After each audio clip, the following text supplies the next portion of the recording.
On to center pivots. Center pivots for installation. First of all, we have to be able to develop a pivot point, make a pivot point. So that means we're going to have to pour a pivot pad. So we're going to go out there, frame up a pivot pad and pour the cement for it. Generally they're about 6 yards of cement with a rebar structure in them.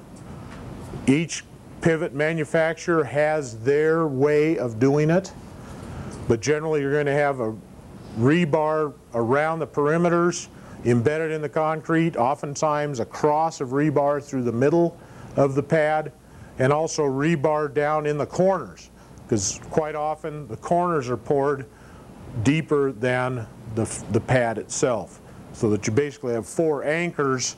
Each corner is about a cubic yard of cement with a couple of yards poured over the surface as a finished surface to get the bulk and also to have a nice clean surface to work on to build your pivot. So you end up with about 6 yards, which weighs about 12 tons. So you got a heck of an anchor in there. When you finish that concrete, you never want to go in and put a slick finish on it. You know, you're not going to want this to be like your basement floor, because it'll be so slick you won't be able to stand on it when you get it wet. And especially when you get a little algae or other organisms growing on it, that thing will be like a skating rink. So you screed them off and at best broom finish it. Oftentimes these things, they just run the screed across them a couple of times with the board that you work the concrete to get it level. You just work it across there a couple of times and walk away.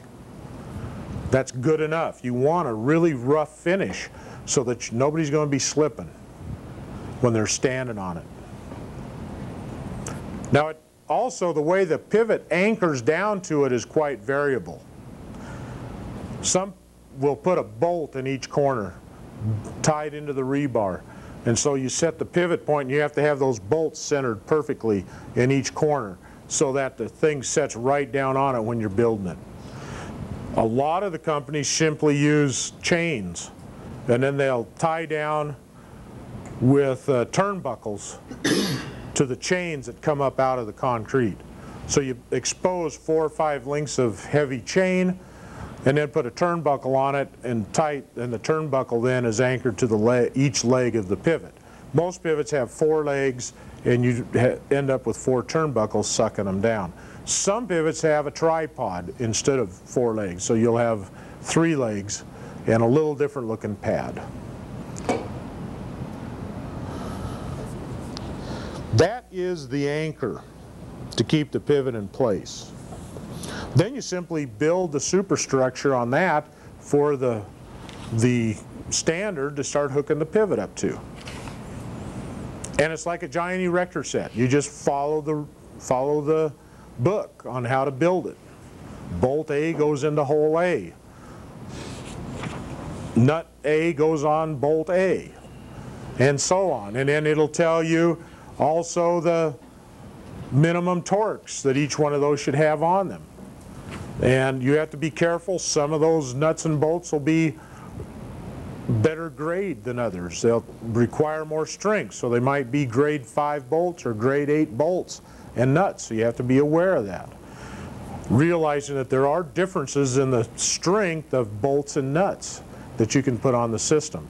Also, it may require a certain torque that the bolts be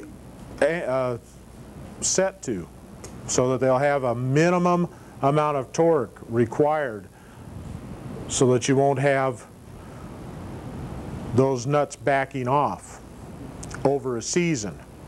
Realizing we're putting these systems into a very hostile environment. It's wet all the time, it gets huge temperature changes, and it's dirty all the time. The potential for blowing dust and the like, and then the grit in the water, we're putting corrosives on it, putting down fertilizer and other chemicals. They're going to try to attack that metal. So we're putting them in a very hostile environment, and so we have, in some cases, have to consider a little bit of oversizing, which the manufacturer's done, and certain tensions so that these things, oh, also because it's moving, it's vibrating. And the wind that blows across the surface of these things up in the air like that, they're shaking all the time, even when they're not running.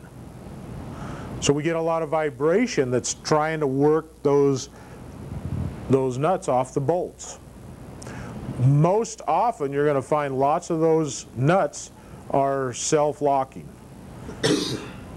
They have a material in the threads to lock and seize them up, or they will have a slight oval surface to them so that they're really hard to put on and really hard to take off.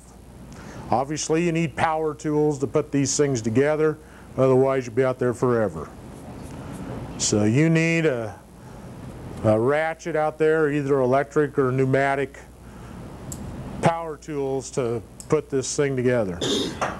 Impact wrenches of some kind are the name of the game.